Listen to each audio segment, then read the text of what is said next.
Ladies and gentlemen, boys and girls, my name is Dominic and I'd like to welcome you to yet another episode of Not News, the Nerd News Show.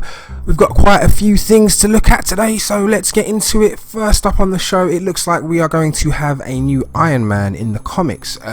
Now, this is a new character conceived by acclaimed writer Brian Michael Bendis, and her name...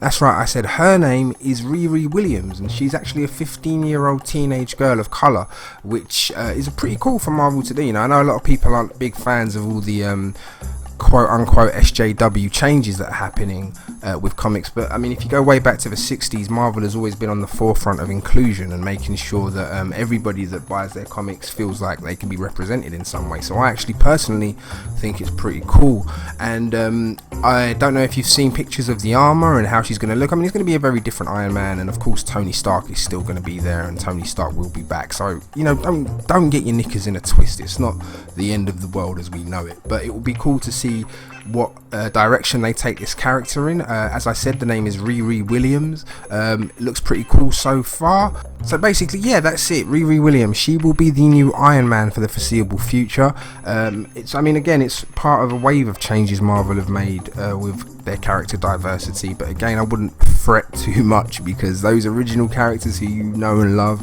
I mean, not only is there a back catalogue of 60 odd years for you to dip into, but they're not going anywhere. They will always still be around, because let's face it, that's how Marvel make their money. Next up on the show is news that we have yet another actor to join the cast of SpiderMan Homecoming. There's actually quite a lot of stuff leaking for this film. I say leaking, but stuff that's actually being deliberately put out there, such as the behind the scenes stuff Tom Holland put out and things like that. But there is a new young lady to join the cast, and her name is, now forgive me for this because I know I'm pronouncing it incorrectly, it's, I believe, I'm going to put it up on the screen so you can see how it's spelt, Angourie Rice. And I just know I've got that wrong, but this young lady has joined the cast. A lot of people are speculating, is this going to be Gwen Stacy? But I think the actress herself is only about 15 years old in real life, where Tom Holland, even though he's probably playing Peter around that age, is around 1920, I think. So I don't know that this is going to be Gwen Stacy, although there was that weird kiss in Kick-Ass 2. So, you know, Hollywood.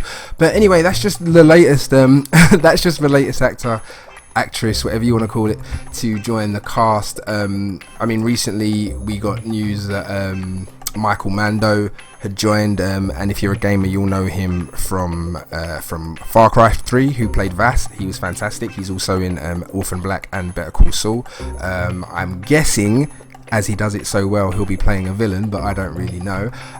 So he joins a huge cast with the likes of, obviously, Tom Holland, Marissa Tomei, Robert Downey Jr., as we all know.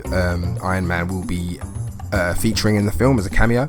And there's Tony Revolori, who I always pronounce wrong, Zendaya, who my little sister insists is a person and quite a famous celebrity. I've never heard of her, no, nothing against her, I'm sure she'll be great. Tyne Daly, Martin Starr, Logan Marshall Green, and Michael Keaton, who I believe may be playing the Vulture, but I'm not sure that that's been 100% confirmed yet. So yeah, Spider-Man Homecoming is well and truly underway, and it looks like we're finally going to get that Spider-Man movie that we've all been hoping for. So I really can't wait to see what Marvel does with the character over an extended period of time, because I mean, let's face it, he was the best thing about Civil War, right? His 15-minute cameo was easily the highlight of what was already an excellent movie. So yeah, I really can't wait to see what they do when they go full throttle with the character. Lastly, today we have news that Game of Thrones has been delayed. Well, the next season, season 7, won't be airing in its usual slot. I believe that it will now possibly be airing in the autumn, or fall if you're American, I guess. The reason being is that they want to shoot a lot of scenes with the gloom of winter, because winter has come, as you know, we all know, as they've been, you know, teasing for, I guess, 6 seasons. Winter's here, so because they need to film with a darker climate, I guess, The actual show itself has been postponed and pushed back. Now we don't really know a date for that yet. We don't know exactly when it will be coming out, but all we know is that it won't be coming out in its usual time slot, which is around the March-April premiere time, which sucks, but you know, I mean, it's Game of Thrones. It's always worth the wait.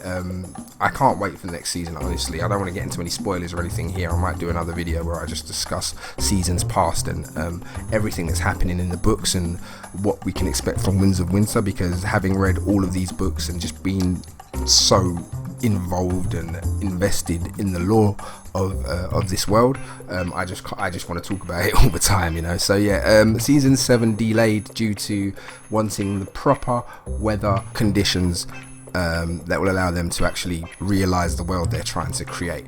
And that's it for this episode of Not News. Thank you so much for tuning in. It's been so much fun just doing these videos. There will be more Not News on the way shortly. If you did enjoy it, please feel free to like and or subscribe. My name is Dominic, and I will be back with another Not News for you soon. See you later. Bye bye.